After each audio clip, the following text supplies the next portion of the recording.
था यहाँ पे एम्प नंबर, नेम, एड्रेस और सैलरी,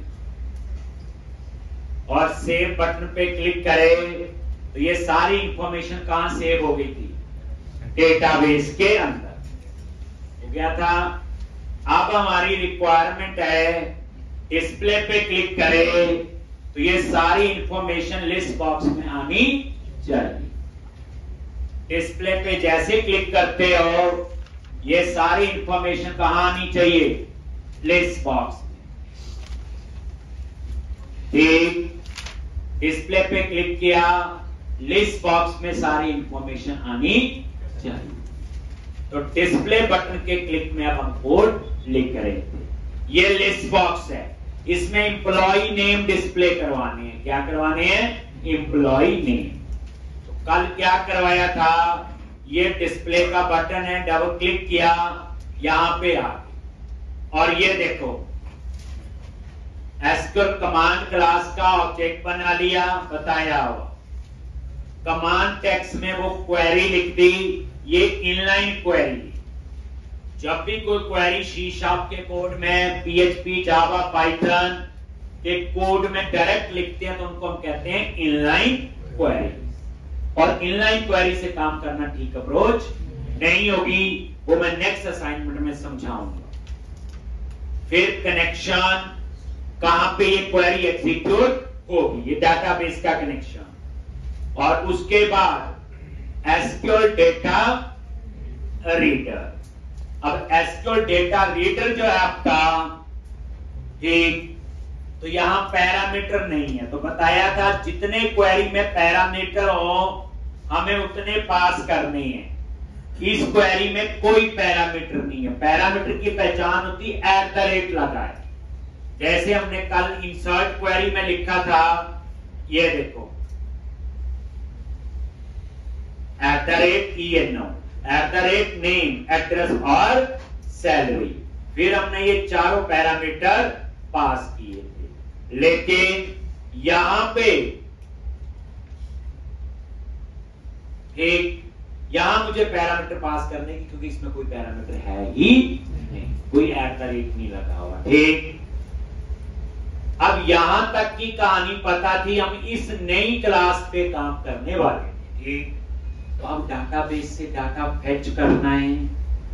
फेच करने के लिए हम लोग सेलेक्ट स्टेटमेंट यूज करते हैं। सीक्वल में कौन सी स्टेटमेंट होती है? सेलेक्ट। सेलेक्ट क्या करेगा? डेटाबेस से डाटा फेच करेगा और उस डेटा को हमने कहीं स्टोर करना है। सेलेक्ट स्टेटमेंट से डाटा तो आ जाएगा, लेकिन उसे कहीं स्टोर करेंगे तो ही मैं यूज कर पाऊंगा।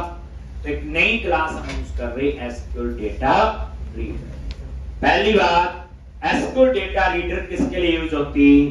It is used to display data. ये डेटा को डिस्प्ले करने के लिए यूज करते हैं।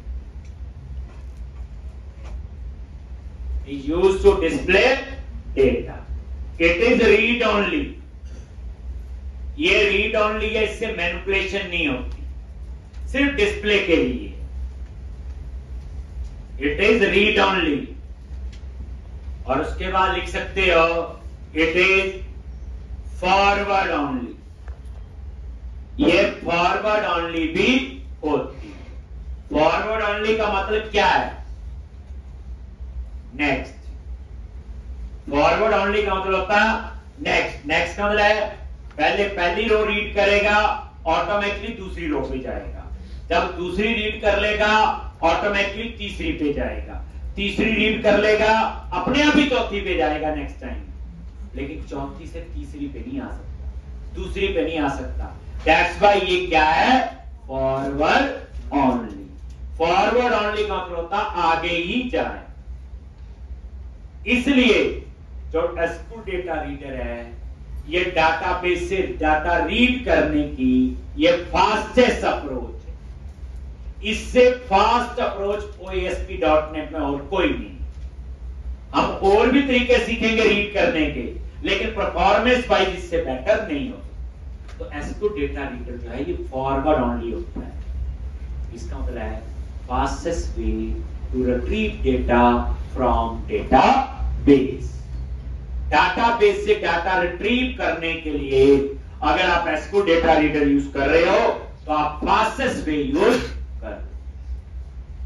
तो एसक्यू डेटा रीडर जो है ये आपका फास्टेस्ट वे है to read data from database. Database से डाटा रीड करने का ये जो है वो fastest retrieve data from database.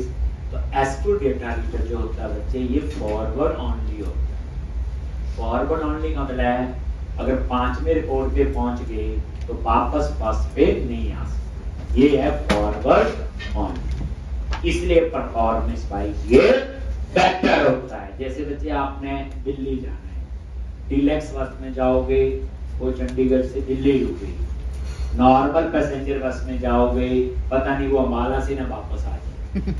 ठीक, तो कहने का मतलब समझ गए होंगे ये फॉरवर्ड ओनली अप्रोच को यूज करता है। लेकिन अगर आप चाहते हो कभी आगे जाना है कभी पीछे जाना है, हो सकता है आगे जाके, उसके लिए और क्लासेस हैं जो हम आगे डिस्कस करेंगे। ठीक, अभी जिसको सीख रहे हैं तो एसक्यू डेटा रीडर जो है ये फास्टेस्ट वे है डाटाबेस से डाटा रीड करने। और इसका कभी भी ऑब्जेक्ट नहीं बनता, न्यू नहीं लगाया, देखो ध्यान से, क्या नहीं लगाया, न्यू। बाकी आप एसक्यूएल कमांड में न्यू लगाया था, एसक्यूएल कनेक्शन में इसके साथ न्यू नहीं। आप सोचो जब न्यू नहीं लगाते तो मेमोरी कहां एलोकेट होती है, स्टैक में, और जब न्यू लगाते हैं तो मेमोरी कहां एलोकेट होती, हीप में। ठीक, इसका मतलब क्या है, स्टैक में जो है डेटा का रेफरेंस आएगा। क्या आएगा, डेटा का रेफरेंस, डेटा नहीं डेटा का रेफरेंस। कैसे आएगा ये देखो, dr is equal to cmd dot execute read।